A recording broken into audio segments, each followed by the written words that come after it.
नवरात्रि में माँ दुर्गा के 9 स्वरूपों की पूजा की जाती है। देवी की उपासना के लिए इस मौके पर देवी माँ के सिद्ध मंदिरों के दर्शन और पूजन के लिए श्रद्धालु जाते हैं। हिंदू धर्म के अनुसार शक्तिपीठ देवी शक्ति के सबसे पवित्र स्थान माने जाते हैं। कथा के अनुसार राजा दक्ष ने एक यज्ञ किया जिसमें उन्होंने अपनी पुत्री सती और भगवान शिव को आमंत्रित नहीं किया। जब सती वहां पहुंची तो उनका अपमान हुआ और उन्होंने यज्ञ कुंड में स्वयं को अग्नि को समर्पित कर दिया। जब भगवान शिव को ये पता चला तो वो क्रोधित होकर सती के शरीर को लेकर तांडव करने लगे।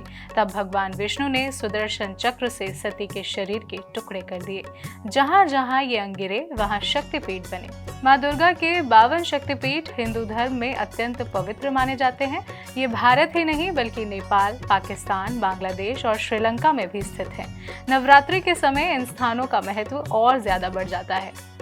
देश और विश्व के विभिन्न हिस्सों में स्थित 52 शक्तिपीठों का धार्मिक और सांस्कृतिक महत्व अत्यंत गहरा माना जाता है। पौराणिक मान्यता के अनुसार माता सती के अंग जहां जहां गिरे वहां शक्तिपीठों की स्थापना हुई।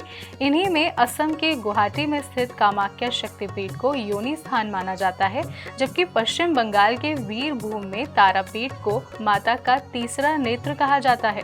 कोलकाता के कालीघाट शक्तिपीठ दाहिने पैर की उंगलियों से जुड़ा है। वहीं हिमाचल प्रदेश के बिलासपुर स्थित नैना देवी में माता की आंखें गिरी मानी जाती हैं। हिमाचल प्रदेश के कांगड़ा में ज्वालामुखी शक्तिपीठ को माता की जीभ का स्थान माना जाता है, जबकि उना का चिंतपूर्णी शक्तिपीठ सिर के भाग से संबंधित है। उत्तराखंड के हरिद्वार में मनसा देवी शक्तिपीठ को मन का प्रतीक कहा गया है और वाराणसी में विशालाक्षी शक्तिपीठ माता के कानों से जुड़ा हुआ है।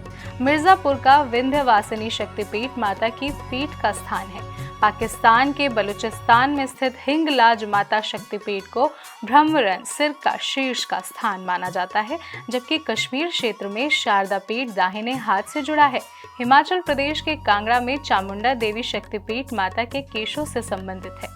मध्य प्रदेश के उज्जैन में महाकाली शक्तिपीठ को ऊपरी होठ और हर सिद्धि शक्तिपीठ को कोहनी से जोड़ा जाता है। पश्चिम बंगाल के बीरभूम में शक्तिपीठ को कंकाल अट्ठाहस को होठ, नलहाटी को नाक और बकरेश्वर को वोह का स्थान माना जाता है। वहीं खानाकुल का योग्याधा शक्तिपीठ और त्रिपुरा के उदयपुर में त्रिपुर सुंदरी शक्तिपीठ दाहिने पैर से संबंधित है। दक्षिण भारत में आंध्र प्रदेश के श्री शैल शक्तिपीठ को गर्दन, तमिलनाडु के कांचीपुरम में कामाक्षी शक्तिपीठ को नाभि और मदुरै के मीनाक्षी शक्तिपीठ को कंधे से जोड़ा जाता है।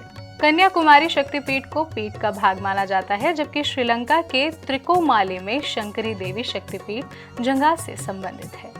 नेपाल के जनकपुर शक्तिपीठ को बाएं कंधे और मिथिला को बाएं हाथ से जोड़ा जाता है। बिहार के पटना देवी शक्तिपीठ को दाहिनी जांग और झारखंड के देवघर में वैद्यनाथ शक्तिपीठ को हृदय का स्थान माना जाता है। पंजाब के जालंधर में त्रिपुर मालिनी शक्तिपीठ स्तन से संबंधित है, जबकि हरियाणा के कुरुक्षेत्र शक्तिपीठ को टखने, राजस्थान के पुष्कर को कलाई और गुजरात के अंबाजी शक्तिपीठ को हृदय से जोड़ा जाता है। महाराष्ट्र के कोल्हापुर में महालक्ष्मी शक्तिपीठ को आंख, तुलजापुर भवानी को दाहिने हाथ और नासिक के सप्तश्रृंगी शक्तिपीठ को दाहिनी भुजा से संबंधित कहा गया है। बांग्लादेश में सुगंधा शक्तिपीठ को नाक और चटगांव शक्तिपीठ को दाहिने हाथ का स्थान माना जाता है, जबकि मेघालय के जयंती शक्तिपीठ को जंघा से जोड़ा जाता है। इस प्रकार भारत सहित कई देशों में फैले ये शक्तिपीठ आस्था, श्रद्धा और शक्ति उपासना के प्रमुख केंद्र बने हुए हैं। विभिन्न धार्मिक ग्रंथों में इनकी सूचियों और अंगों के विवरण में कुछ भिन्नताएं भी देखने को मिलती हैं। फिर भी श्रद्धालुओं के लिए इनका महत्व समान रूप से बना हुआ है। आपको नवरात्रि की हार्दिक शुभकामनाएं। नमस्कार।